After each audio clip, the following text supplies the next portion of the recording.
அன்பார்ந்த மாணவ மாணவிகளே, இந்த நிகழ்ச்சியின் வாயிலாக உங்களை சந்திப்பதில் பெருமகிழ்ச்சி கொள்கிறேன். இப்போ இந்த செஷனில் நம்ம பார்க்க போகிறது வெக்டர் இயற்கணிதத்தின் பயன்பாடுகள், அப்ளிகேஷன்ஸ் ஆஃப் வெக்டர் அல்ஜிப்ரா. இது நம்ம 12th 6th சாப்டராக இருக்குது. ஆல்ரெடி நீங்கள் ஏற்கனவே நீங்கள் 11th ஸ்டாண்டர்டில் வெக்டர் அல்ஜிப்ரா நீங்கள் பார்த்துருப்பீங்க. ஸோ அந்த பேசிக்காக இருக்கிறத கொஞ்சம் ரீகால் பண்ணிவிட்டு நம்ம உள்ளே போகலாம். ஃபஸ்ட்டு உங்களுக்கு தெரியும், வெக்டார் அப்படின்னா a physical quantity having both magnitude and direction is known as what? Vector. அதாவது எண்ணளவும் திசையும் உடைய இயற்பியல் கணியம் வெக்டர் எனப்படும் அப்படின்றது நமக்கு தெரியும். அப்போ அதுக்கு எக்ஸாம்பிள் பார்த்தோன்னா வெலாசிட்டி, ஆக்சலரேஷன், ஃபோர்ஸு, இந்த மாதிரி நிறைய நம்ம சொல்லிட்டு போகலாம். அப்போ ஒரு குவான்டிட்டி ஒன்லி மேக்னிடியூட் இருந்தால் அது ஸ்கேலார் அப்படின்னு சொல்லுவோம். அதுக்கும் வால்யூமு, டென்சிட்டி, டைமு, டிஸ்டன்ஸு இந்த மாதிரி நம்ம சொல்லிக்கிட்டே போகலாம். ஸோ இப்போது ஸ்பீடுன்னு எடுத்துகிட்டா அதுவும் ஸ்கேலார் தான். வெலாசிட்டினா வெக்டார். என்ன டிஃப்ரென்ஸு பாருங்களேன். ஜஸ்ட்டு ஒரு வெக்டார்னா ஒரு டைரக்டட் லைன் செக்மெண்ட். வெக்டார் அப்படின்னா சிம்பிளாக டயக்ராமேட்டிக்காக சொல்லணும்னா வெக்டார் அப்படின்னா சிம்பிளாக ஒரு லைன், டைரக்டட் லைன் செக்மெண்ட் தான் வெக்டார்.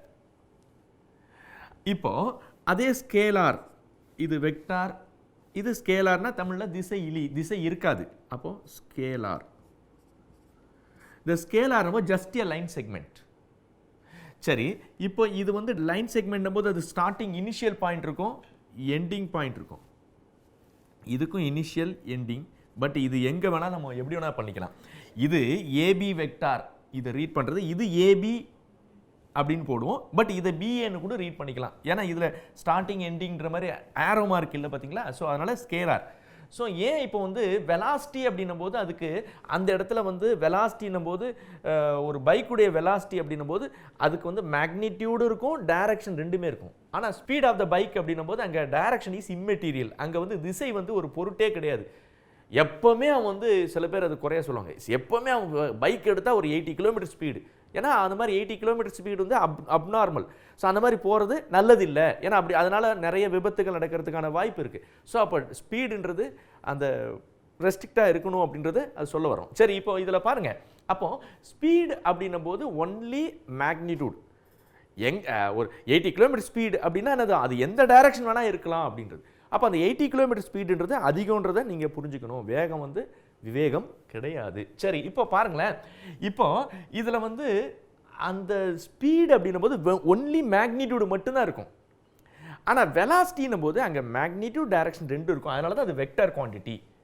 அதே ஸ்பீடுன்றது ஸ்கேலார் குவான்டிட்டி. ஸோ அப்போது உங்களுக்கு வெக்டார், ஸ்கேலார் அப்படின்றது என்னன்னு தெரியும். அதுக்கு எக்ஸாம்பிள் பார்த்துருக்கோம். இது கொஞ்சம் இது வெயிட்ன்றது மட்டும் ஒரு கன்ஃபியூஷன் வரதுக்கான வாய்ப்பு இருக்குது. இப்போ ஒரு வெயிட் அப்படின்னும் போது அது எப்படி சார்னா, வெயிட் அப்படின்னு எடுத்துட்டாலுமே அதுக்கு அது வெக்டரா ஸ்கேலாரா அப்படின்னா பார்க்கும்போது வெயிட்னும் போது வெக்டாரா ஸ்கேலார்னு ஒரு கன்ஃபியூஷன் வரதுக்கான வாய்ப்பு இருக்குது. ஏன்னா பெண்ணுன்னா இதுக்கு ஒரு வெயிட் இருக்குது, இப்போ சம் வெயிட். இது பார்க்குறதுக்கு டைரக்ஷன் இல்லாத மாதிரி தெரியுது. பட் இது விட்டா என்ன ஆகுதுன்னு கீழே வருது பாருங்கள். இந்த பெண் அப்படி விட்டால் கீழே வருது. அப்போ வெயிட்ன்றது W = mg, mass into gravity. அப்போ அங்கே மாஸ்ன்றது ஸ்கேலார் குவான்டிட்டி. ஆனால் கிராவிட்டி அப்படின்னும் போது it is a vector quantity which possess a unique direction which is vertically downward. வெயிட்ன்றது அந்த கிராவிடேஷன் டியூ டு கிராவிட்டி ஆட்டோமேட்டிக்காக அது கீழே போகுது பாருங்கள். அப்போ வெயிட்டுக்கு டைரக்ஷன் இருக்குது விச் இஸ் வெர்டிகலி டவுன்வர்டு. ஒரு பொருளின் எடை என்பது W = mg. சரியா? அப்போ அதில் எம்ன்றது மாசு, அது ஸ்கேலார் குவான்டிட்டி. ஆனால் கிராவிட்டி, புவியீர்ப்பு விசை கீழ்நோக்கி இருக்குது. அது ஒரு திசை இருக்குது பார்த்தியா? அதனால் அது வெயிட்ன்றது பொருளின் எடைன்றது வெக்டார் அளவை. இது அப்பப்போ ஸ்டூடெண்ட்ஸ்க்கு ஒரு கன்ஃபியூஷன் வரதுக்கான ஒரு வாய்ப்பு இருக்குது. ஸோ கவனமாக இருங்க. வெயிட்ன்றது ஒரு வெக்டார் குவான்டிட்டி அப்படின்றத நீங்கள் புரிஞ்சுக்கணும். சரி, இப்போ வெக்டார்னா என்னன்னு பார்த்தோம், ஸ்கேலார்னா என்னன்னு பார்த்தோம். அப்புறம் இதில் சிம்பிளாக வெக்டார் அப்படின்னப்போ சிம்பிளாக சொல்லணும்னா ஒரு லைன் செக்மெண்ட்டுக்கு டைரக்ஷன் கொடுத்தா அது வெக்டார், டைரக்ஷன் இல்லைன்னா அது ஸ்கேலார். சரி, இப்போ இதை எப்படி ரீட் பண்ணுவோம்னா ஏபி வெக்டார். இதை போடும்போது ஏபி வெக்டார். இதை ஸ்கேலார், இதை ஏபி அப்படின்னு போடலாம், பிஏன்னு போடலாம். பட் இந்த இடத்துல நீங்கள் நோட் பண்ணணும், ஏபி வெக்டரை நீங்கள் மாற்றி போட்டனா அது மைனஸ் ஆகிடும். ஏன் சார்னா நெகட்டிவ் வெக்டர் ஆகிடும். வெக்டார் குவான்டிட்டியை மாற்றும் போது ஃப்ரண்ட்டில் மைனஸ் சைன் வரும். இதுவும் நீங்கள் 11th பார்த்துருப்பீங்க. ஸ்கேலாரை நீங்கள் மாற்றி போட்டாலும் அதே ஆன்சர் தான் வரும். இதை மறந்துடாதீங்க. சரி, இந்த வெக்டார் டைப் ஆஃப் வெக்டார் அப்படின்றது இப்போது இங்கே பாருங்களேன், இது ஒரு வெக்டார்ப்பா. மறுபடியும் இது ஏபி வெக்டாரு. இப்போ இந்த வெக்டாரை வந்து எப்படி போடுவோம்? ஏபி வெக்டார் அப்படின்னு போடுவோம். இது ரீட் பண்ணும்போது ஏபி வெக்டார் அப்படின்னு போடுவோம். பட் இது டபுள் லெட்டரில் போடும்போது கேபிட்டல் லெட்டரில் யூஸ் பண்ணுற பாருங்க. இதே சிங்கிள் லெட்டர் இதுக்கு நேம் கொடுக்குன்னா ஸ்மால் ஏ. அப்போ ஏபி வெக்டரை ஒரே லெட்டரில் போடும்போது ஸ்மால் லெட்டரில் போடுறது. இது வந்து யூஸ்வல் ப்ரொசீஜராக நம்ம வச்சுட்ருக்கோம். வழக்கமான ஒரு நடைமுறையில் நம்ம வச்சுட்ருக்கோம். மாற்றினாலும் தப்பு இல்லை. பட் இது இந்த மாதிரி எழுதிக்கிறது நல்லது. அப்போ டபுள் லெட்டராக வரும்போது கேப்ஸ்லையும், சிங்கிளாக வரும்போது ஸ்மால்லையும் போடலாம் அப்படின்றது சொல்கிறோம். சரி, ஒரு வெக்டார் அப்படின்னு எடுத்துட்டா அதுக்கு மேக்னிடியூட் இருக்குல்ல, அளவு இருக்குது, திசை ரெண்டு இருக்கிறது தானே வெக்டரு. அப்போ மேக்னிடியூடை வந்து எப்படி எழுதுரு சார் அப்படின்னா modulus of A vector. Suppose இந்த வெக்டருடைய மேக்னிடியூட் வந்து ஒரு 4 யூனிட்னு வச்சுக்கோ. இதனுடைய அளவு வந்து 4 யூனிட். அப்போ அது எப்படி எழுதுனா modulus of A vector equals to 4 அப்படின்னு போடுவோம். ஒரு வெக்டருக்கு அளவு இருக்கும், திசை இருக்கும். அளவு மட்டும் எப்படி எழுதுறதுன்னா இந்த வெக்டருக்கு நேம் ஏ வெக்டார்னா அளவை மட்டும் எப்படி போட்டோம்னா மாடுலஸ் ஆஃப் ஏ வெக்டார், எண்ணளவு, வெக்டரின் எண்ணளவு மட்டு அப்படின்னு சொல்லுவோம். மேக்னிடியூட், ஓகே, அப்சல்யூட் வேல்யூ அப்படின்னு சொல்லுவோம். ஸோ மாடுலஸ் ஆஃப் ஏ வெக்டர்ன்றது 4. அப்போ ஒரு வெக்டருடைய மேக்னிடியூடை எப்படி போடுவோம்? 2 வெர்டிக்கல் லைன் போட்டு போடுவோம். இதை மறந்துடாதீங்க. சரி, அப்போ இது ஒரு ஸ்கேலார் தானே. அப்போ மாடுலஸ் ஆஃப் ஏ வெக்டர்ன்றது ஸ்கேலார். இதை மறந்துடக்கூடாது. ஸ்கேலார்ன்றது அளவு மட்டும் தானே ஸ்கேலார். அது பாசிட்டிவாக இருக்கலாம், நெகட்டிவாக இருக்கலாம், 0 இருக்கலாம். அப்போ ஸ்கேலாருக்கு பொதுவான உதாரணம் ரியல் நம்பர்ஸ். ஸ்கேலாருக்கு ஜென்ரல் எக்ஸாம்பிள் வந்து ரியல் நம்பர்ஸ். இதுவும் ஒரு இம்பார்ட்டன்ட் பாயிண்ட், கவனமாக இருங்க. சரி, அப்போ மாடுலஸ் ஆஃப் ஏ வெக்டர்ன்றது அப்போ மறந்துடாதீங்க, ஸ்கேலார்னும் போது அது பாசிட்டிவாக இருக்கலாம், நெகட்டிவாக இருக்கலாம். இதை நீங்கள் ரொம்ப கவனமாக வச்சுக்கணும். ஸோ அப்போ இங்கே இந்த வெக்டாருடைய மேக்னிடியூடுன்னும் போது இது வந்து ஒரு பாசிட்டிவ் குவான்டிட்டி தான். மேக்னிடியூட் வந்து நெகட்டிவாக இருக்காது. ஜென்ரலாக ஸ்கேலார் அப்படின்னும் போது பாசிட்டிவாக வரலாம், நெகட்டிவ் வரலாம். பட் ஒரு வெக்டாருடைய மேக்னிடியூடுன்னும் போது அது ஆட்டோமேட்டிக்காக அது பாசிட்டிவாக தான் இருக்கணும். இதை மறந்துடக்கூடாது. சரிப்பா, ஒரு வெக்டாருடைய எண்ணளவுன்னும் போது அது மிகை ஸ்கேலாராக தான் இருக்குன்றதை நீங்கள் கவனமாக வச்சுங்க. சரிப்பா, இப்போது இந்த ஒரு வெக்டாருடைய மேக்னிடியூட் என்னன்றது எப்படி ரெப்ரசென்ட் பண்ணுறோன்னு பார்த்தோம். அடுத்தது டைப் ஆஃப் வெக்டார். ஒரு வெக்டாருடைய மெஷர்மெண்ட், மேக்னிடியூட், வெக்டார்னாலுமே மேக்னிடியூட் இருக்குல்ல, அளவு இருக்குல்ல. அப்போ அந்த அளவு வந்து மெஷர்மெண்ட்டில் எப்படி சார் பண்ணுறது அப்படின்னா ஒரு கிளாத்னு எடுத்துட்டா மீட்டர் அப்படின்னு சொல்கிறோம். அப்போ ஒரு ரூமுடைய ஏரியான்னு எடுத்துட்டா தட் இஸ் சென்டிமீட்டரா ஸ்கொயர் சென்டிமீட்டர், மீட்டர் அந்த ஸ்கொயர் மீட்டர். ஏன்னா 2 டைமென்ஷன், இருபரிமாணம் வருது பற்றியா, அதனால் 2 டைமென்ஷன் அப்படின்னு சொல்கிறோம்ல. அதை மாதிரி இங்கே வந்து சிங்கிள் டைமென்ஷன். வெக்டார்ன்றது ஜஸ்ட் அதனுடைய மேக்னிடியூட் வந்து ஒரு சிங்கிள் டைமென்ஷன், ஒரு பரிமாணம் தான். அப்போ அதை எப்படி எழுதுவோம் அப்படின்னா யூனிட்ல மெஷர் பண்ணுவோம். ஒரு வெக்டார்ல மேக்னிடியூட் 2 இருந்தா 2 யூனிட், 3 யூனிட்னா 3 யூனிட், இங்க 4 இருக்கிறதால அது 4 யூனிட் அப்படின்னு சொல்றோம். சரி, ஒரு வெக்டாருக்கு மேக்னிடியூட் சரியா 1 யூனிட் இருந்தா அது யூனிட் வெக்டார், அலகு வெக்டார் அப்படின்னு சொல்லுவோம். இப்போ இங்க பாருங்களேன், இதுல பாருங்க, இது ஒரு வெக்டார். இதனுடைய மேக்னிடியூட் 5 அப்படின்னு எடுத்துக்கிறோம். மேக்னிடியூட் என்னது 5 யூனிட்னு எடுத்துக்கிட்டோம். சரி, இந்த வெக்டருடைய மேக்னிடியூட் எப்படி எழுதுவோம்? Modulus of A vector. அதானே, தட் இஸ் ஈக்குவல்ஸ் டு 5 அப்படின்னு நம்ம எடுத்துக்கிட்டோம். சரி, இதே வெக்டர் டைரக்ஷனில் சேம் டைரக்ஷனில் இருக்குது, அதனுடைய மேக்னிடியூட் வந்து 1ன்னு வச்சுக்கோங்க. அப்போ அதை எப்படி எழுதுனா ஏ கேப். இது வெக்டாரு, இதனுடைய மேக்னிடியூட் 5, அளவு வந்து 5. அப்போ மாடுலஸ் ஆஃப் ஏ வெக்டர் 5. இதே வெக்டர் டைரக்ஷன்லேயே ஒரு வெக்டர் இருக்குது, அதனுடைய மேக்னிடியூட் 1 இருக்குது. அப்போ அதை எப்படி எழுதுனா ஏ கேப். சரியா, ஓகே. அடுத்தது நெக்ஸ்ட்டு இங்கே பாருங்களேன், இன்னொரு விஷயம் பாருங்கள். இது ஏ பி, இது ஒரு வெக்டர். சப்போஸ் இதனுடைய மேக்னிடியூட் 3, இன்னொன்று சி டி, அதனுடைய மேக்னிடியூட் 3ன்னு வச்சுக்கோ. இப்போ இந்த 2 வெக்டருக்கும் பாருங்கள் திசை எப்படி இருக்குது? ஒரே மாதிரி இருக்குது. மேக்னிடியூடு ஒரே மாதிரி இருக்குது. அப்படி இருந்தால் அது ஈக்குவல் வெக்டார், சம வெக்டார் அப்படின்னு சொல்லுவோம். எப்படி எழுதுவோம்னா AB vector equals to CD vector. 2 vector வந்து direction, 2 vectors are equal in magnitude as well as direction. Then it is known as what? Equal vector. 2 வெக்டர்கள் அளவாலும் திசையாலும் ஒன்றுபட்டிருப்பின் அது சம வெக்டார் அப்படின்னு சொல்லுவோம். சரி, இப்போ இந்த இடத்துல பாருங்களேன், இந்த 2 வெக்டரும் டைரக்ஷனில் ஒன்று தான் இருக்குது, ஆனால் மேக்னிடியூட் டிஃபர் ஆகுது. இது 5 யூனிட், இது எவ்வளோ? 1 யூனிட். அப்போ இது 2 ஈக்குவல் கிடையாது. அப்போ இதை ஈக்குவல் ஆக்கணும்னா என்ன பண்ணும்? இங்கே பாருங்கள், இந்த ஏ கேப்பை 5ஆல் மல்டிப்ளை பண்ணுறேன், 5 A cap, that is equal to A vector. எப்படி சார் சொல்கிறீங்க? இப்போ தான் நான் சொல்லியிருக்கேன்ல, ஈக்குவல் வெக்டர்னா மேக்னிடியூடு டைரக்ஷன் 2 ஈக்குவலாக இருக்கணும். இப்போ இது டைரக்ஷன் சேமாக தான் இருக்குது, ஆனால் மேக்னிடியூட் இது 1 யூனிட், அது 5 யூனிட். அப்போ இது 5ஆல் மல்டிப்ளை பண்ணால் அப்போ ஆட்டோமேட்டிக்காக டைரக்ஷன் சேம், மேக்னிடியூட் சேம் ஆகிடும், அளவு திசை 2 ஒன்றாயிடும். அப்போ இது 5ஆல் மல்டிப்ளை பண்ணும்போது அது ஏ வெக்டருக்கு சமமாயிடுது. ஆனால் இந்த 5ன்றது இங்கே எதை குறிக்குது? 5ன்றது யாரு? மாடுலஸ் ஆஃப் ஏ வெக்டர் தானே. அப்போ modulus of A vector into A cap equal to A vector. இது ஒரு இம்பார்ட்டன்ட் ரிசல்ட். ஒரு வெக்டர் வேணும்னா அதனுடைய அளவு, இப்போ இந்த ஒரு வெக்டருடைய லென்த் அளவுன்றது இங்கே நீளத்தை தானே குறிக்கும். ஸோ மேக்னிடியூட் ஆஃப் வெக்டார் அப்படின்னு சொல்லலாம், லென்த் ஆஃப் ஏ வெக்டார்னு சொல்லலாம், ஏ வெக்டருடைய மட்டுன்னு சொல்லலாம், ஏ வெக்டரின் நீளம் அப்படின்னு சொல்லலாம். இதை கவனமாக வச்சுங்க. சரி, அப்போ ஒரு வெக்டர் வேணும்னா அதனுடைய அளவையும் அதனுடைய யூனிட் வெக்டரையும் மல்டிப்ளை பண்ணால் அந்த வெக்டர் கிடைக்கும். Any vector can be represented as product of its magnitude and unit vector. It is an important result. Okay, சரிப்பா. இதிலிருந்து அந்த யூனிட் வெக்டார் ஏ கேப்புக்கு ஃபார்முலா என்னன்னா A vector by modulus of A vector. இது ஒரு important result. A cap equal to A vector by modulus of A vector அப்படின்றது ஒரு important result.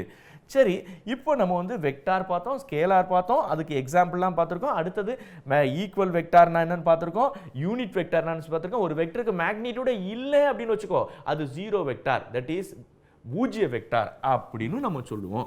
சரிப்பா, இப்போ இது நெக்ஸ்ட் பாருங்களேன். ஒரு வெக்டார் கொடுத்துருக்கு, இங்கே பாருங்க. இது வந்து ஓ ஆரிஜின். இது ஒரு important result.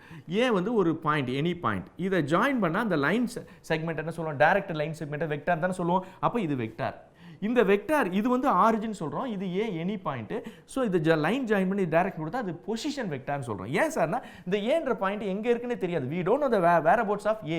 But line join பண்ணி டைரக்ட் கொடுத்தோம்னா அது ஆட்டோமேட்டிக்காக we can identify the position of A. So that we are calling OA vector as the position vector of A with respect to O. இந்த கோட்டு இணைச்சு திசை கொடுக்கறதால ஏ என்ற புள்ளி எங்க இருக்கு நம்ம கண்டுபிடிக்க முடியறதால இந்த ஓஏ வெக்டரை ஓவை பொறுத்த ஏயின் நிலை வெக்டர் அப்படின்னு சொல்றோம். இதை small A vector, position vector important. அதே மாதிரி பி இங்க இருக்கு, அப்போ இது வந்து ஓபி வெக்டர். ஜென்ரலாக பொசிஷன் வெக்டர் வந்து ஸ்மால் லெட்டரில் டினோட் பண்ணுவோம். இதெல்லாம் இம்பார்ட்டன்ட் ரிசல்ட். இப்போ சப்போஸ் பின்னு ஒரு பாயிண்ட், அது மட்டும் ஜென்ரல் பாயிண்ட், அதனுடைய பொசிஷன் வெக்டர் ஆர் வெக்டர்னு சொல்லுவோம். அப்போது இது small A, small B, small R, இதை மட்டும் ஸ்மால் பின்னு சொல்லாமல் ஸ்மால் ஆர் வெக்டர்னு சொல்லுவோம். இதை மறந்துடாதீங்க. லாஸ்ட்டாக வந்து that is triangle of addition. Triangle of addition அப்படின்னா என்ன சார்? இப்போது இங்கே ஓ, இது ஏ, இது பி, முக்கோண கூட்டல் விதின்னு சொல்லுவோம். Triangle of addition TLA. இங்கே பாருங்களேன், OA vector, A vector, AB vector, B vector. சரியா? இது ஏ வெக்டாரு, இந்த ஓஏ வெக்டர் ஏ வெக்டர்னு வச்சுக்கோ, ஏபி வெக்டர் பி. இந்த ரெண்டும் சேம் ஆர்டர். நல்லா பார்த்துங்க. டைரக்ஷன்ன்றது என்ன? இது சேம் டைரக்ஷன். இப்படி இருந்தால் அது ஆப்போசிட் டைரக்ஷன். சப்போஸ் இப்படி இருந்தாலும் அது ஆப்போசிட் டைரக்ஷன். இது சேம் டைரக்ஷன், இது ஆப்போசிட் டைரக்ஷன். ஒரே திசை, எதிர் திசைன்னும் போது இப்படியும் வரலாம், இப்படியும் வரலாம். இதை மறந்துடாதீங்க. ஆனால் ஒரே வரிசை அப்படின்னா என்ன? இங்கே பாரு, இது ரெண்டும் ஒரே டைரக்ஷனில், ஆனால் சேம் ஆர்டர் ஒரே. ஏன்னா இங்கேருந்து அப்படியே ஸ்டார்ட் பண்ணி இப்படி போகுது, திருப்பி இப்படி வந்தால் சேம் ஆர்டர். பட் இப்படி போச்சுன்னா அப்போ தான் அது இந்த ரெண்டு வெக்டருடைய அடிஷனாக இருக்கும் அப்படின்றது உங்களுக்கு தெரியும். ஓலேருந்து ஸ்டார்ட் பண்ணுறோம், இப்படியே போய் பிக்கு போகும்போது ரெண்டு சேம் ஆர்டரில் இருக்குது, ஒரே வரிசையில் இருக்குது. அப்போ இது ரெண்டுத்துடைய ப்ளஸ் எங்கே இருக்குன்னா தேர்டு சைடில். சேம் ஆர்டர்னா இப்படி வரணும், இந்த டைரக்ஷன் வரணும். பட் ஆப்போசிட் ஆர்டரில் எதிர் வரிசையில் இருந்தால் இந்த ரெண்டுத்துடைய கூடுதல் இது கிடைக்கும். இதை மறந்துடாதீங்க. ஓலேருந்து பிக்கு போகிறோம், இப்படி போகும்போது ரெண்டு வெக்டர் கிடைக்குதுன்னா அதே ஓலேருந்து பிக்கு இப்படி போகும்போது இது இந்த சைடு வரும்போது எத்தனை வெக்டர் வருதோ அதுக்கு இது ஈக்குவலாக இருக்கும். This is known as triangle of addition. இது முக்கோண கூட்டல் விதி. இது ரொம்ப முக்கியமானது. சரி, அடுத்தது ஒரு வெக்டரை இது பாருங்க, ஏபி வெக்டார், இது இடப்பெயர்ச்சி வெக்டார்னு சொல்லுவோம், டிஸ்பிளேஸ்மெண்ட் வெக்டர். இதுக்கு ஃபார்முலா இங்கே பாருங்க. இது ட்ரையாங்கிள் ஆஃப் அடிஷன்லேருந்து நமக்கு கிடைக்கிற ரிசல்ட் 11th நீங்கள் பார்த்துருப்பீங்க. பேக் பாயிண்ட்டுடைய பொசிஷன் வெக்டார் மைனஸ் ஃப்ரண்ட் பாயிண்ட்டுடைய பொசிஷன் வெக்டார். பொசிஷன் வெக்டர்னா என்னது? எதை நம்ம ஆரிஜினாக எடுக்கிறோமோ அதை போட்டுட்டு ஓவை ஆரிஜின் எடுத்தால் ஓவை போட்டு அந்த பாயிண்ட்டை ஏ எழுதுனா அதான் ஓஏ வெக்டார், அதான் பொசிஷன் வெக்டார்னு சொல்கிறோம். அப்போ ஏபி வெக்டார் அப்படின்னும் போது இது டிஸ்பிளேஸ்மெண்ட் வெக்டர், இடப்பெயர்ச்சி வெக்டர். இது பொசிஷன் வெக்டரை மாற்றுறது எப்படி? பேக் பாயிண்ட்டுடைய பொசிஷன் மைனஸ் ஃப்ரண்ட் பாயிண்ட்டுடைய பொசிஷன். இதுவும் இம்பார்ட்டன்ட் ரிசல்ட். இதெல்லாம் நம்ம பார்த்துருக்கோம். இப்போ நெக்ஸ்ட் பார்க்குறது வந்து that is product of two vector. இரண்டு வெக்டர்களில் பெருக்கல் அப்படின்றது. அதில் வந்து ரெண்டு டைப் இருக்குப்பா. ஒன்று டாட் ப்ராடக்ட்டு, அதுக்கு ஸ்கேலார் ப்ராடக்ட்னு நேமு, அது டாட் வைக்கிறதால டாட் ப்ராடக்ட்னு. இப்போ அதை நம்ம ஃபஸ்ட்டு பார்க்கலாம். பாருங்க, இந்த ரிசல்ட்லாம் ஏற்கனவே நீங்கள் பார்த்துருக்கீங்க. கொஞ்சம் கவனமாக குயிக்காக, ஏன்னா இதை பேஸ் பண்ணி தான் நம்ம இதனுடைய கண்டினியூஷன் இருக்கிறதால கொஞ்சம் தெரிஞ்சுக்க வேண்டியது அவசியமாக இருக்குது. இங்கே பாருங்க, OA vector A vector, OB vector B vector. இந்த ரெண்டு வெக்டருக்கும் ஆங்கிள் வந்து தீட்டான்னு எடுத்துக்கிறோம். இந்த தீட்டாவுடைய ரேஞ்ச் வந்து 0 to π இது டிஃபைன் பண்ணியிருக்காங்க. 0 to πனா நமக்கு தெரியும், 0 to 90 first quadrant, 90 to 180 second quadrant. அப்போ இது வந்து ஃபர்ஸ்ட் செகண்ட் ரெண்டு குவாட்ரண்ட்டுமே வரும், இதை மறந்துடாதீங்க. சரி, அப்போ a டாட் b எப்படி டிஃபைன் பண்ணியிருக்காங்க பாருங்க. Modulus of first vector modulus of second vector cos of angle theta. அப்போ மறந்துடாதீங்க, a டாட் b டிஃபைன் பண்ணுறது modulus of a modulus of b cos theta. எப்போ நான் சொல்லியிருக்கேன் மாடுலஸ்ன்றது ஆல்வேஸ் பாசிட்டிவ், எப்போவுமே மிகை. மாடுலஸ் ஆஃப் bன்றது எப்போவுமே மிகையாக இருக்கும். அப்போ அந்த a டாட் bன்றது ஒரு ஸ்கேலார். நான் ஏற்கனவே சொல்லியிருக்கேன், ஸ்கேலார்ன்றது பாசிட்டிவாக இருக்கலாம் நெகட்டிவாக இருக்கலாம். அப்போ a டாட் bன்றது பாசிட்டிவாக நெகட்டிவானது எதை டிசைட் பண்ணுன்னா காஸ் தீட்டா தான் டிசைட் பண்ணும். ஏன்னா இது ஏற்கனவே ஒரு வெக்டருடைய மாடுலஸ் வந்து பாசிட்டிவ் ஸ்கேலார்னு ஏற்கனவே நான் உங்களுக்கு சொல்லியிருக்கேன். அப்போ இது ப்ளஸ்ஸு, இது ப்ளஸ்ஸு, இது ப்ளஸ்ஸு, இது ப்ளஸ் ஆர் மைனஸ். அப்போது தீட்டாவுடைய வேல்யூ வச்சு தான் இது பாசிட்டிவாக நெகட்டிவானு டிசைட் ஆகும். உங்களுக்கு தெரியும் ஃபஸ்ட் குவார்டரில் ஆல் பாசிட்டிவ். அப்போ ஃபஸ்ட் குவார்டரில் இருக்கும்போது இது காஸ் பாசிட்டிவாக இருக்கும், அப்போ a டாட் b பாசிட்டிவாக இருக்கும். செகண்ட் குவார்டரில் போச்சுன்னு வச்சுக்கோ, காஸ் நெகட்டிவ் ஆகிடும். அப்போ காஸ் தீட்டா நெகட்டிவ்னா அப்போ டோட்டலாக a டாட் b நெகட்டிவ் ஆகிடும். அப்போ அதிலிருந்து தீட்டா வந்து 90க்குள்ளே இருந்தால் அது a டாட் b வந்து பாசிட்டிவாகவும் 90க்கு மேலே போச்சுன்னா a டாட் b நெகட்டிவாகவும் இது தெரிஞ்சுங்க. சரி, தீட்டா வந்து கரெக்டாக 90 வச்சுக்கோ, காஸ் 90 வேல்யூ எவ்வளோ 0, அப்போ a டாட் b ஆகிடும் 0 ஆகிடும். அப்போ தீட்டா 90னா இங்கே பாருங்க, a வெக்டர் இப்படி வந்துடும், b வெக்டர் இப்படி வந்துருக்கும், பர்பெண்டிகுலர். மறந்துடாதீங்க, இரண்டு வெக்டர் செங்குத்தாக இருந்தனா அதனுடைய புள்ளி பெருக்க மதிப்பு 0, ரொம்ப முக்கியம். சரி, டாட்ன்றது ஸ்கேலார் தானே, a டாட் bனாலும் b டாட் aனாலும் ரெண்டு ஒன்று தான்.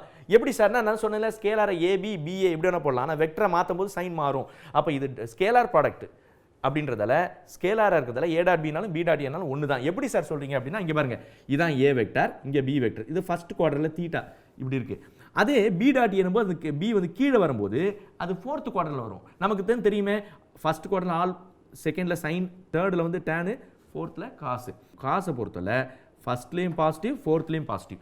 அப்போ இங்கே தீட்டா இங்கே வந்தாலும் சரி, b மேலே இருந்தாலும் சரி, கீழே இருந்தாலும் சரி, அப்போ காசு வந்து பாசிட்டிவாக இருக்கிறதால a டாட் b வந்து டிஃபரன்ஸ் இல்லை. அப்போ a டாட் bனாலும் b டாட் aனாலும் ஒன்று தான். அதாவது மேலே தீட்டா கீழே வந்தால் மைனஸ் தீட்டான்னு சொல்லலாம், ஆர் 2π மைனஸ் தீட்டான்னு சொல்லலாம். எப்படி சொன்னாலும் அது ஃபோர்த்தில் வர்றதால காஸ் வேல்யூ ப்ளஸ் தான் வரும். அப்போ a டாட் bனாலும் b டாட் aனாலும் ஒன்று தான். சிம்பிளாக ஞாபகம் வச்சுக்கிறது சார் சொல்லியிருக்கல, ஸ்கேலாராக இருந்தாலும் ab-னாலும் ba-னாலும் ஒன்று தான். அப்போ பார்க்கும்போது இது ஸ்கேலார் ப்ராடக்ட்னால a டாட் bனாலும் b டாட் aனாலும் ஒன்று தான். இது ரொம்ப இம்பார்ட்டன்ட் ரிசல்ட் சொல்லியிருக்கேன். அப்புறம் a டாட் a, இப்போ a டாட் b அப்படின்னா ஃபார்முலா ஃபர்ஸ்ட் வெக்டருக்கு மாடுலஸ், செகண்டுக்கு மாடுலஸ், காஸ் தீட்டான்னு சொல்கிறேன். அப்போ a டாட் ஏனா modulus of a modulus of a cos, ரெண்டுக்கு இடைப்பட்ட கோணம் எவ்வளோ 0. ஏன் சார்னா ஒரே வேறுபட்ட வெக்டராக இருந்தால் தீட்டான்னு வரும், ஒரே வெக்டர்னு அதுக்கு ஒன்றுக்கு மேலே ஒன்று படிஞ்சிரும். அப்போ கோணம் வந்து 0 ஆகிடும். காஸ் 0 1 இருக்கிறதால மாடுலஸ் ஆஃப் a வெக்டார் ரெண்டு வாட்டி வரதால modulus of a vector square. Modulus of a vector அது ஒரு ஸ்கேலார் குவான்டிட்டி, அளவை குறிக்கும். அப்போ அந்த ஆரோ மார்க் எடுத்துட்டு வெறும் ஏன்னு போட்டுக்கலாம், மேலே இருக்க ஸ்கொயர் போட்டுக்கலாம். அப்போ மறந்துடாதீங்க, இந்த ரிசல்ட் ரொம்ப இம்பார்ட்டன்ட். a டாட் ஏனாலும் மாடுலஸ் ஆஃப் a வெக்டர் ஸ்கொயர்னாலும் a ஸ்கொயர்னாலும் ஒன்று தான்.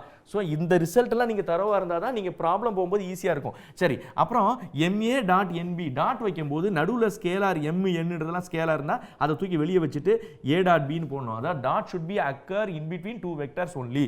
அதாவது புள்ளி பெருக்கமானது இரண்டு வெக்டர்களுக்கு இடையே தான் நடைபெற வேண்டும். அப்போ ஸ்கேலார் இருந்தால் அதை வெளியே எடுத்துடணும் அப்படின்றத நீங்கள் தெரிஞ்சுக்கணும். சரி, இப்போ நமக்கு தெரியும் 3 டைமென்ஷன் 2 டைமென்ஷனா எக்ஸு ஒய் ஒரு பாயிண்ட். இங்கே பாருங்களேன், இதெல்லாம் நீங்கள் தெரிஞ்சுக்கணும். அதாவது இது ஆர் அப்படின்னு எடுத்துட்டோம்னு வச்சுக்கோங்க, minus infinity to plus infinity. இது ஒரே லைனில் இருந்ததுன்னா ஒரு பாயிண்ட், இங்கே ஒரு பாயிண்ட்ன்றது தட் இஸ் ஒரு நம்பர் தான் 3 அப்படின்னு வரும். அப்போ 3 பிலாங்ஸ் டு ஆர்ன்னு சொல்லுவோம்.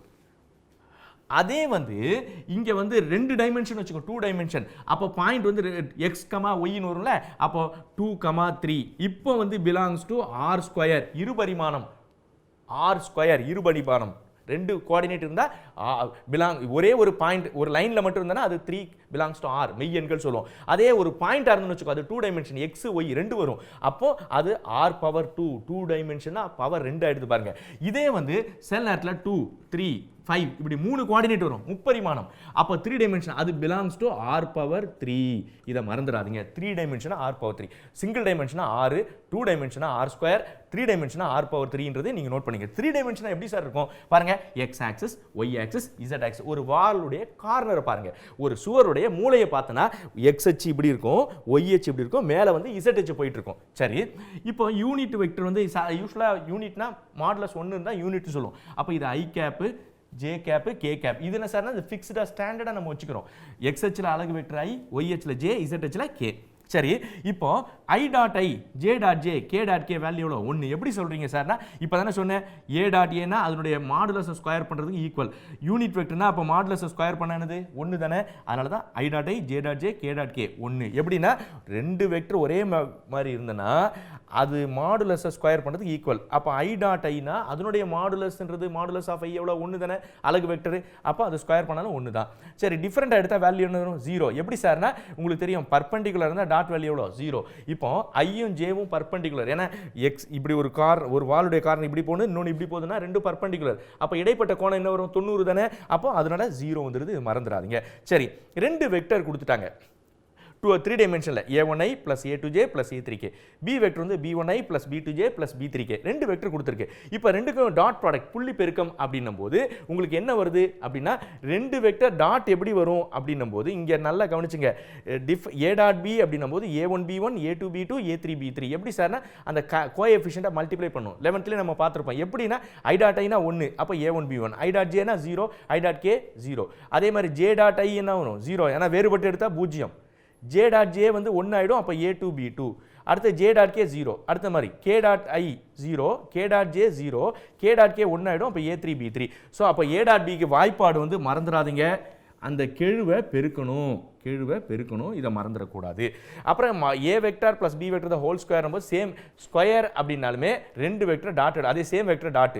அப்போ A plus B dot A plus B. அது டாட் எடுத்தால் A டாட் ஏ ஆகும் A square, A dot B B dot A, B dot B வந்து B ஸ்கொயர். டாட்டில் ரெண்டும் ஒன்று தான், A டாட் Bனாலும் B டாட் ஏனாலும் ஒன்று தான். அப்போ ரெண்டு A dot B plus B square. So இந்த வாய்ப்பாடுகளை ஞாபகம் வச்சுங்க. ஏன்னா தொடர் வரக்கூடிய கிளாஸில் வந்து இதை பேஸ் பண்ணி ப்ராப்ளம் நம்ம வரும்போது நீங்கள் ஸ்ட்ராங்காக இருக்கணும். சரி, vector product or cross product, அதாவது வெக்டர் பெருக்கம் அல்லது குறுக்கு பெருக்கம். இங்கே பாருங்க, OA vector A vector, OB vector B vector, தீட்டான்றது angle between A and B. சரி, அங்கே A டாட் Bனா modulus of A modulus of B cos தீட்டான்னு சொல்கிறோம். இங்கே modulus of A modulus of B sine theta. அங்கே காஸ்னா இங்கே சைனு, எக்ஸ்ட்ரா என் கேப்னு வருது. என் கேப்ன்றது எப்படி சார்னா, அது வந்து யூனிட் வெக்டர். அது எப்படி இருக்குன்னா, இந்த ஏவும் பியும் எந்த சர்ஃபேஸில் இருக்குமோ அதுக்கு பர்பெண்டிகுலர் இருக்கும். சார் அப்போ என்னமோ இங்கே ஏரோ மார்க் மாதிரி போட்டிருக்கீங்கன்னா, இங்கே பாருங்க, நீங்கள் பார்த்தா இதெல்லாமே ஒரே இந்த போர்ட்லேயே நான் போட்ட மாதிரி இருக்கும். ஆக்சுவலாக மீனிங் அப்படி கிடையாது. இங்கே பாருங்க, இதுதான் சர்ஃபேஸ். இதில் ஏ இங்கே இருக்குது, பி இங்கே இருக்குன்னா, ஆங்கிள் இங்கே இருக்குன்னா, என் கேப்ன்றது அதுக்கு பர்பெண்டிகுலராக இருக்கும். அது ஏன் சார் ஒரு ஏரோ மார்க் இப்படி சுற்றி போட்டிருக்கீங்க அப்படின்னா, ஒரு ஸ்க்ரூ எடுத்துக்கோ, ஒரு ஸ்க்ரூ எடுத்து ரைட்டில் டர்ன் பண்ணி பாரு, மேல் நோக்கி போயிட்டு இருக்கும். லெஃப்ட்டில் போனால் கீழே வரும். அப்போ என் கேப்புடைய டைரக்ஷன் வந்து மேல் நோக்கி இருக்குன்றதால ஒரு ஸ்க்ரூவை டர்ன் பண்ணி நான் மேலே இருக்குன்றதை காட்டுறேன். அப்போ இது வந்து ஏவும் பி இந்த சர்ஃபேஸில் இருக்குது, என் கேப்பு மேலே இருக்கும். அப்போ இந்த படத்தில் பார்க்கும்போது உங்களுக்கு எப்படி தெரியுது? போர்ட்லேயே எல்லாமே இருக்க மாதிரி இருக்கு. ஆக்சுவலாக என்னது, ஏபி இந்த சர்ஃபேஸில் இருக்குன்னா என் கேப் நியாயப்படி எங்கே இருக்கணும்? இப்படி வரணும். ஆனால் இப்படி போட முடியுமா? முடியாது. அதனால நான் மேலே போட்டு அந்த ஏரோ மார்க்கை அப்படி சுற்றி காட்டியிருக்கேன். இதை கவனமாக வச்சுங்க. இதை தவறுதலாக புரியறதுக்கான வாய்ப்பு அதிகம். கவனமாக இருங்க. சரி, இதனுடைய ப்ராப்பர்ட்டிஸ் பாருங்க. ஏ கிராஸ் பியை அங்கே ஏ டாட் பினா பி டாட் ஏனால ஒன்று தான். ஆனால் இங்கே ஏ கிராஸ் பியை பி கிராஸ் ஏன்னு மாற்றும் போது முன்னாடி மைனஸ் வரும். இதை மறந்துடாதீங்க. ஏன்னா இது வெக்டர் பெருக்கம். ஏன் சார்னா அங்கே காஸ் ஆஃப் தீட்டானாலும் காசா மைனஸ் தீட்டானா ஒன்று தான். அங்கே இங்கே சைனா மைனஸ் தீட்டானா மைனஸ் வெளியே வந்துடும். அதனால தான் இங்கே மைனஸ் வந்துடுது, மறந்துடாதீங்க. அப்புறம் ரெண்டு வெக்டர் செங்குத்தாக இருந்தால் புள்ளி பெருக்க மதிப்பு 0, ரெண்டு வெக்டர் இணையாக இருந்தால் குறுக்கு பெருக்க மதிப்பு எவ்வளோ? 0. அப்புறம் இரண்டு வெக்டர் கொடுத்துட்டாங்கன்னா அதுக்கு குறுக்கு பெருக்கத்துக்கு வாய்ப்பாடு வந்து அங்கே வந்து கெழுவை பெருக்கணும். A1B1 A2B2 A3B3 கெழுவை பெருக்கணும், கோஎஃபிஷியன்ட்டை மல்டிப்ளை பண்ணணும். இதான் ரூல். டெஃபனிஷன் இது ஃபார்முலா. இங்கே டெஃபனிஷன் இங்கே இருக்குது. ஃபார்முலா என்னன்னா A cross B equal to determinant IJK போட்டுட்டு ஃபர்ஸ்ட் வெக்டருடைய கோஎஃபிஷியன்ட் என்ன இருக்குது பாருங்க, A1 A2 A3.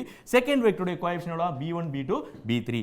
மீதி இருக்க ப்ராப்பர்ட்டிலாம் ஆல்மோஸ்ட் அதே தான். இங்கே டாட்னா அங்கே கிராஸ் போட்டுக்க வேண்டியதான். ஸோ சேம் மாடலில் உள்ள இது இருக்கு. மெயினான இருக்க ப்ராப்பர்ட்டி மட்டும் இது பண்ணியிருக்கேன். அடுத்த உள்ள ப்ராப்பர்ட்டி அங்கங்கே ப்ராப்ளம் நம்ம வரும்போது அதை பார்க்கலாம். ஓகே ஸ்டூடெண்ட்ஸ், இப்போ வந்து வெக்டர் இயற்கணித பயன்பாடுகளில் ப்ராக்டிஸ் பேப்பர் 1 நம்ம பார்க்க போகிறோம்ப்பா. ப்ராக்டிஸ் பேப்பர் 1ல பாருங்க, ஃபர்ஸ்ட் கொஸ்டின் பாருங்க. வெக்டர் முறையில் cos of alpha minus beta equals to cos alpha cos beta plus sine alpha sine beta என நிறுவுக. Using vector method prove that cos of alpha minus beta equal to cos alpha cos beta plus sine alpha sine beta. இப்போ இதை first question நம்ம பார்க்க போகிறோம். பாருங்க, X axis, இது Y axis. சரியா? இங்கே ஒரு பாயிண்ட் ஏன்னு மார்க் பண்ணிங்க, இங்கே பி. ஸோ இதை ஜாயின் பண்ணுறோம். அதே மாதிரி இங்கே ஜாயின் பண்ணுறேன். இது ஏ, இது பி. சரி, இது ஏ கேப்பு, இது யூனிட் வெக்டர் பி கேப்பு. இங்கேருந்து பர்பெண்டிகுலர் போடுறோம், இங்கேயும் பர்பெண்டிகுலர் போட்டுக்கிறோம். சரியா? ஓகே, இது எல், இது எம்.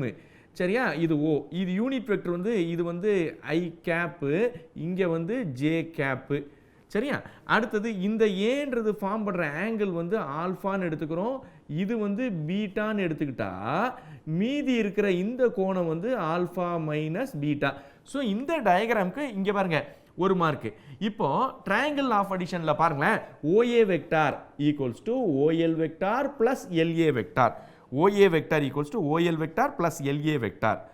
இதில் OL வெக்டார் அப்படின்னும் போது ஒரு வெக்டார் வேணும்னா லென்த்தையும் யூனிட்டையும் மல்டிப்ளை பண்ணும். இந்த லென்த்துன்னும் போது இங்கே பாருங்க இது அட்ஜசென்ட்டாக இருக்குது. நமக்கு தெரியும் இந்த பாயிண்ட்டு காஸ் ஆல்ஃபா, ஏன்னா ஏன்ற பாயிண்ட் ஃபார்ம் பண்ணுற ஆங்கிள் ஆல்ஃபா. அப்போ இது காஸ் ஆல்ஃபா அட்ஜசென்ட்டு, LAன்றது ஆப்போசிட்ன்றதால சைன் ஆல்ஃபா. அதே மாதிரி இங்கேயும் காஸ் பீட்டா. ஏன் பீட்டான்னு போடுறோம் பாருப்பா, இந்த பீட்டா இங்கே பாருங்க பீன்ற பாயிண்ட் ஃபார்ம் பண்ணுற ஆங்கிள் வந்து பீட்டா. அப்போ இது காஸ் பீட்டா, ஆப்போசிட் வந்து சைன் பீட்டா. ஏன்னா இது X coordinator base, Y coordinator height, ஆப்போசிட்னும் போது சைன் வரும், இங்கே காசு வந்துடுது. சரி, இப்போ சொல்லுங்க OA vector equals to OL vector plus LA vector. இதில் OL வெக்டார்னும் போது ஒரு வெக்டர்னா லென்த்து யூனிட்டே மல்டிப்ளை பண்ணோம். OL வெக்டார்னும் போது லென்த்து வந்து எவ்வளோ இதானே, OLன்றது length cos alpha. Unit vector எங்கே இருக்குது, I வெக்டார், அதை சப்ஸ்டிட் பண்ணிட்டோம். LA வெக்டார், LAன்னும் போது ஆப்போசிட் எதிர்பக்கம், அப்போ சைன் ஆல்ஃபா. அப்போ அதுக்கு யூனிட் வெக்டர் போடுங்கள, யூனிட் வெக்டர் எவ்வளோ, J வெக்டார். ஏன்னா ஒரு வெக்டர் வேணும்னா அதனுடைய லென்த்து எவ்வளோ, சைன் ஆல்ஃபா, யூனிட்டு J. அதே மாதிரி அடுத்த நெக்ஸ்ட் போங்க, OB vector equals to triangle of addition OM vector plus MB vector. மறுபடியும் பாருங்க OB vector equals to OM plus MB. இதில் OM வெக்டர் போது லென்த் யூனிட் தானே, OM வெக்டார், OMனா இங்கே பாருங்க இதானே பேஸ், அப்போ காஸ் பீட்டா. OMல யூனிட் வெக்டர் எவ்வளோ, I வெக்டார். அடுத்து MBன்னும் போது லென்த் யூனிட் வெக்டர், MBனா ஆப்போசிட் தானே, ஆப்போசிட் யாரு, சைன் பீட்டா. யூனிட்னும் போது மேலே போகுது, மேலேனா இங்கே லைனில் இல்லைன்னா அதுக்கு பேரலாக என்ன இருக்குது பாருங்கள், J, அதை போட்டுக்கணும். ஸோ இப்போ இந்த ரெண்டு டிக் அடிச்சிருக்கேன் பாருங்கள், இது சேர்த்து 1 மார்க் கொடுக்கறதுக்கு வாய்ப்பு இருக்குது. ஏன்னா 2 மார்க் வராது, ஏன்னா 5 மார்க்ன்றதால இந்த 2 கீ பாயிண்ட். ஆனால் மறந்துடாதீங்க, இந்த 2 சேர்த்து 1 மார்க்கு. நீங்கள் வெறும் இது எழுதுனா கூட உங்களுக்கு மார்க்கு கிடைச்சிடும். சரி, அப்போ இந்த 2 பாயிண்ட் ரொம்ப இம்பார்ட்டன்ட். அடுத்தது பாருங்கள், பை டெஃபனிஷன், வரையறைப்படி A.Bக்கு டெஃபனிஷன் அது modulus of A cap modulus of B cap cos of alpha minus beta. இதில் யூனிட் வெக்டர் தானே, அலகு வெக்டர் தானே. அப்போ அலகு வெக்டர் என்பது மட்டு மதிப்பு எவ்வளோ, 1, இதுவும் 1, 1 × 1 cos of alpha minus beta. இதை ஈக்குவேஷன் 1. அடுத்தது பை வேல்யூ, மதிப்பு அப்படின்னும் போது A cap dot B cap அப்படின்னும் போது இந்த A கேப் உடைய வெக்டர் வேல்யூ இது இருக்கு பாருங்க, அதை போட்டுட்டோம். டாட்டு B கேப்னு இந்த வெக்டர் வேல்யூ தானே, அதை போட்டாச்சு. இப்போ டாட்னா என்ன பண்ணும், கோஎஃபிஷியன்ட்டை மல்டிப்ளை பண்ணணும், கெழுவை பெருக்கணும். இங்கே பாரு I கேப்னும் போது கோஎஃபிஷியன்ட் காஸ் ஆல்ஃபா, அங்கே என்னது காஸ் பீட்டா, அப்போ cos alpha cos beta. Plus அடுத்தது இங்கே ஜேக்கு பக்கத்தில் சைன் ஆல்ஃபா, அங்கே சைன் பீட்டா, அப்போ சைன் ஆல்ஃபா சைன் பீட்டா. இது ஈக்குவேஷன் 2. பாருங்க, இது லெஃப்ட் A.B டெஃபினேஷன், இது A.B வேல்யூ. இது லெஃப்ட் 2 சேமாக இருக்கா, அப்போ ரைட் 2 சேம் தானே. அப்போ இங்கே காஸ் ஆல்ஃபா மைனஸ் பீட்டா, இங்கே ரைட்டில் என்ன இருக்குது, cos alpha cos beta plus sine alpha sine beta. So போட்டாச்சு. இப்போ உங்களுடைய ஆன்சருக்கு வந்துருச்சு பாருங்க, ப்ரூஃப் வந்துருச்சு பாருங்க. அப்போ இங்கே ஃபஸ்ட்டு A.B டெஃபினேஷனை யூஸ் பண்ணும்போது லெஃப்ட் ஹேண்ட் சைடு வந்துடுது. அப்புறம் A.B வேல்யூ மதிப்பை பயன்படுத்தும் போது ரைட் ஹேண்ட் சைடு வந்துடுது பாருங்க. அப்போ இதுக்கு 1 மார்க், இது 1 மார்க்கு, லெஃப்ட் சேமாக இருந்தால் அப்போ ரைட் 2 சேம் அப்படின்னு போட்டு உங்கள் ஆன்சரை கம்ப்ளீட் பண்ணுறதுக்கு 1 மார்க்கு. ஸோ 5 மார்க்கு உங்களுக்கு வந்துடும். அப்போ இந்த 2 டிக்கு 1 மார்க். இங்கே நீங்கள் சொல்லும் போது A கேப் வந்து OA vector, B cap OB vector, unit வெக்டர்ன்றதை சொல்லணும். அப்புறம் ஆங்கிள் வந்து இது வந்து எக்ஸ் ஆக்சில் பாசிட்டிவ் சைடு, இந்த சைடு வந்து பாசிட்டிவ் மிகை திசை, மிகை திசையில் A கேப் ஃபார்ம் பண்ணுற angle alpha, B cap form பண்ணுற ஆங்கிள் பீட்டா அப்படின்னு சொல்லணும். That's all. ஓகேவா? A கேப் B கேப் என்பது அலகு வெக்டர், அவை எக்ஸ் அச்சின் மிகை திசையில் முறையே ஆல்ஃபா மற்றும் பீட்டா என்ற கோணத்தை அமைக்கட்டும் அப்படின்னு சிம்பிளாக நீங்கள் தமிழ் மீடியம் எழுதிக்கலாம். ஸோ இதனுடைய கண்டினியூஷன் வந்து நம்ம நெக்ஸ்ட் கிளாஸில் நம்ம பார்ப்போம். வாய்ப்புக்கு நன்றி கூறி விடைபெறுகிறேன். நன்றி.